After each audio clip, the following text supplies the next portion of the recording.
Ya hablamos de un libro que se llama Liderazgo y Empatía, de Julia Middleton. Esta dama es una promotora de una organización de la sociedad civil benéfica, una fundación que se llama Common Purpose y que busca en Estados Unidos y más allá de este país, pues crear las condiciones de competitividad y de liderazgo en todas las organizaciones, ¿no? Y bueno, pues ese es un tema, Miguel, que le gusta mucho y además muy demandado. Yo este año pues tuve la oportunidad de dar cursos de capacitación a varias empresas aquí en Nuevo Laredo, a quienes les agradezco esta oportunidad. Y lo que más me piden en los cursos de capacitación pues es precisamente el liderazgo, trabajo en equipo, innovación. Y en cada uno de estos temas siempre va incluida la palabra empatía, ¿no? ¿Y qué es la empatía? Pues aquí nos lo recalca la autora, es esta capacidad de ponerte en los pies de los demás. Es decir, que te quede claro que lo más importante para conectar con la sociedad, pues es saber qué les pasa a los demás para que tú puedas entenderlo. Y en ese sentido, esta autora pues hace un recuento de lo que se ha escrito en temas de inteligencia descubierta por los humanos, cómo medir nuestro coeficiente intelectual. Y nos remite al psicólogo francés Alfredo Binet. Él desarrolló las pruebas que ahora conocemos de coeficiente intelectual a principios del siglo pasado, en el siglo XX, y se hizo muy popular cuando se tradujo esta obra precisamente en Estados Unidos en 1910.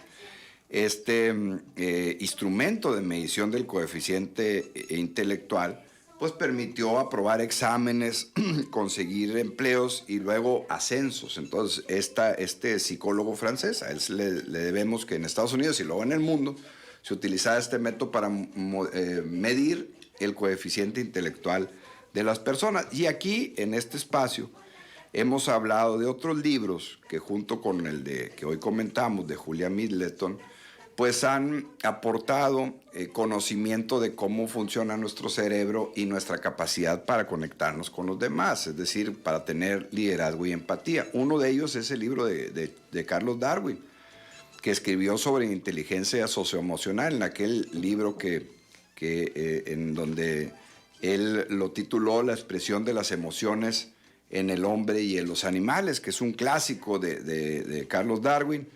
Y ya más reciente, en 1983, otro psicólogo, pero estadounidense, Howard Gardner, escribió sobre los tipos de inteligencia en su libro Frames of Mind, que aquí lo hemos comentado, de inteligencias múltiples.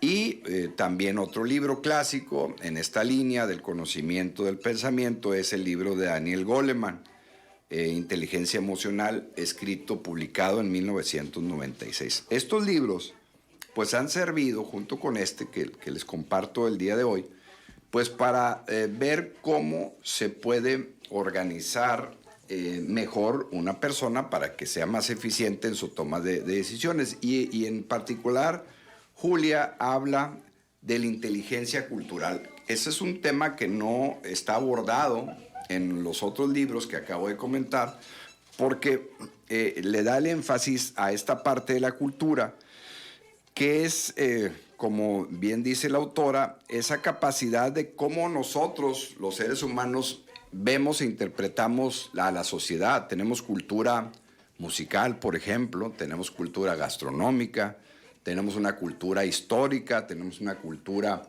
también religiosa, es decir, nuestra idiosincrasia, que es la manera en que nosotros vemos el mundo, cómo funciona, cómo prospera, cómo progresa y cómo interpretamos lo que pasa en la sociedad. Eso precisamente es la cultura. Y en este libro hace énfasis a la inteligencia cultural. ¿Qué nos dice? Pues que para nosotros tener mayor capacidad de inteligencia, poder tener liderazgo y empatía, necesitamos conocer las culturas, no solamente de México, sino de todo el mundo. Y ahí es donde se desarrolla el texto de este libro de liderazgo y empatía, en donde hace un recorrido, pues precisamente de cómo está el mundo. Para empezar, pues las condiciones poblacionales, ¿no? Habla y destaca la gran cantidad de ciudades de más de 1 millón de habitantes que tiene China, por ejemplo, y las más de 20 que tiene la India, que son los países más poblados del mundo. Es decir, el ser humano pues ha estado migrando, al menos en los últimos 100 años, del campo a la ciudad. Ahora en México y en la mayoría de los países, el 80-85% de las personas viven en las ciudades. Esto ha cambiado la relación cultural en forma impresionante. Y obviamente la aglomeración humana en territorios más pequeños, ¿verdad? Como la Ciudad de México o como Nueva York, que son grandes ciudades, pues hacen que la forma de interpretar la parte cultural pues se haya modificado, y es un reto para poder tener esta parte de la empatía y del liderazgo. Entonces, en un país y en un mundo en donde ya estamos muy conectados, porque el Internet ya llega a prácticamente el 80% de la población del mundo.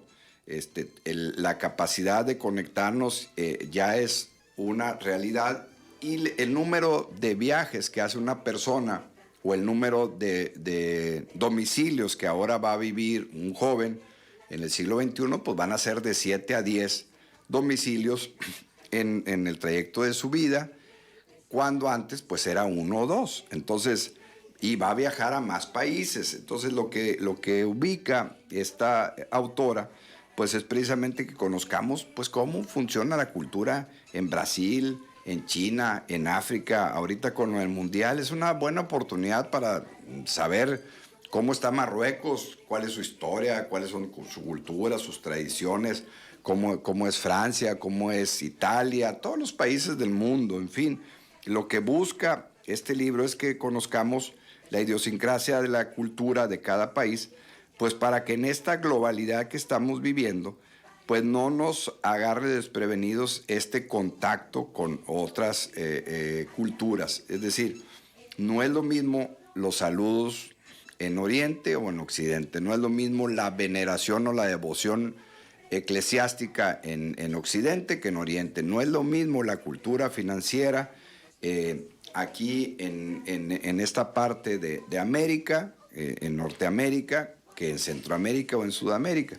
Y hace un escenario muy interesante la autora, en donde le pregunta a varios personajes, por ejemplo a un empresario ruso, también le pregunta a un académico de Brasil, a un policía en Asia, a un líder empresarial en Alemania, a un líder de una organización no gubernamental en la India. Le hace una pregunta muy sencilla y muy interesante, que se las comparto. Les pregunta: ¿qué influye más en tus decisiones? ¿El pasado, el presente o el futuro? Y ponen un círculo, y aquí está plasmado en el libro, ponen un círculo. ¿Qué peso le dan más, si al pasado, al presente y al futuro? Y fíjense que es muy interesante porque es una forma rápida, es una fotografía inmediata de ver cómo aprecian el mundo cada civilización, cada cultura y cada país. Por ejemplo, el empresario ruso hace un círculo grande en la parte del pasado, hace un círculo mediano en la parte del presente y hace un círculo muy pequeño en la parte del futuro. O sea, él está más inclinado a ver la historia de su negocio, que ha pasado, menos en lo que está pasando y muy poco en lo que va a suceder. Entonces, es una cultura totalmente distinta, a diferencia de un líder empresarial alemán, en donde hace un círculo muy pequeño al pasado, pero muy pequeño, y un círculo enorme al presente y un círculo muy pequeño al futuro. Entonces, hablando de dos países en dos continentes distintos, uno en Asia y otro en Europa, con dos historias también de lucha, los dos participantes, por ejemplo, muy fuertes en la Primera y Segunda Guerra Mundial. Ve uno la diferencia entre la apreciación de la parte cultural. Para un líder empresarial alemán, lo importante es el hoy y el ahora. No le importa tanto el pasado y tampoco le da mucha inclinación al futuro. Entonces, este análisis es interesante porque lo ve uno, por ejemplo, en un líder gubernamental de Arabia, en la parte del Golfo Pérsico. También el círculo más grande lo da el pasado, uno pequeño al presente y uno muy pequeño al futuro. Pero si le pregunta uno a un líder de edad avanzada de una ONG en India, le da un círculo muy pequeño al pasado, uno más grande al futuro y uno enorme al presente y uno enorme al futuro.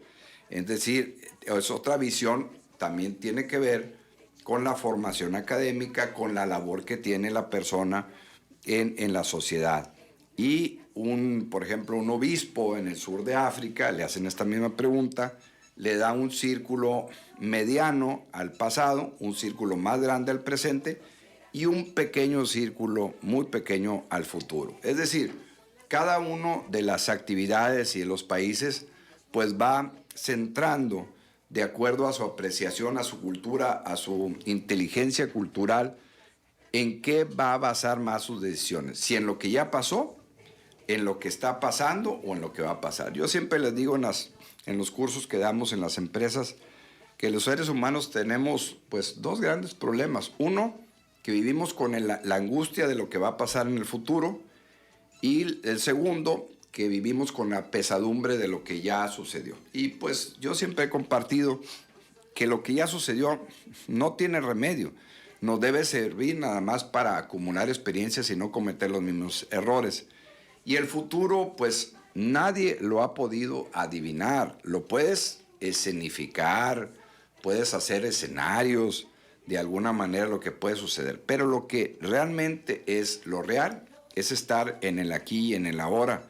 Y esa es la parte importante de la cultura, sobre todo que tiene que ver con la toma de decisiones en tiempo presente. Entonces, desarrollar la inteligencia cultural nos obliga a hacer una revisión constante de dónde estamos, cómo estamos, incluir la parte de los valores, que es fundamental. Ya ven que en las empresas siempre se ha procurado que todas tengan la visión y la misión, es decir, la visión es hacia dónde van a ir y la misión es qué tienen que hacer para lograrlo, pero inmediatamente después de visión y misión se integran lo que son los principios y los valores que tienen que estar ligados a la visión y la misión para que tengan una lógica. Es decir, si la empresa o la organización de la sociedad civil o el gobierno, cualquier organización, tiene el objetivo de la eficacia, de la excelencia, de la prontitud en los servicios, pues tienen que ir acompañados por los valores de disciplina, de limpieza, de trabajo en el equipo, para que haya una relación entre lo que es la visión y los valores que aquí se señalan con esa claridad.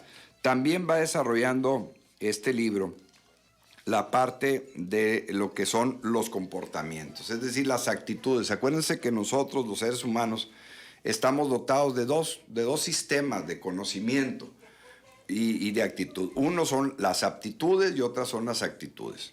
Las aptitudes es lo que sabemos, saber hablar en público, saber hacer un programa de ventas, saber hacer una declaración de impuestos, saber manejar Excel, saber hacer un proceso de tramitación aduanera, saber interpretar una ley. Esos son conocimientos. Pero hay otra parte que son las actitudes, es decir, el carácter. Y eso tiene que ver con qué tan disciplinado eres, con la honestidad, con la forma de poder afrontar situaciones de riesgo, el hecho de tener empatía, es decir, saberte conectar con las demás personas, el hecho de tener una capacidad de liderazgo, es decir, que sepas motivar a que la gente haga algo o deje de hacerlo. Entonces, estos dos sistemas lo relacionan la autora y habla de las creencias, o sea, en lo que cree la gente, y eso es importante para que puedas ejercer el liderazgo en esta inteligencia cultural, pues debes de conocer las creencias y los valores de la gente. Aquí en Nuevo Laredo, en una ciudad en donde hay mucha migración, como todas las fronteras, pues hay una mezcla de culturas, de estados, de historias, en donde tienes que conocerla para poder conectar con la gente y saber precisamente cuáles son sus resortes, sus inclinaciones para la toma de decisiones. Y en ese sentido, la autora habla precisamente de estas creencias, ¿no? ¿En qué creen, no? En esa escala de valores, en México, que está en primer lugar la familia, está el tema de la iglesia, está el tema de las instituciones que dan mayor certeza o seguridad al país, está la figura del maestro, el sacerdote, en fin.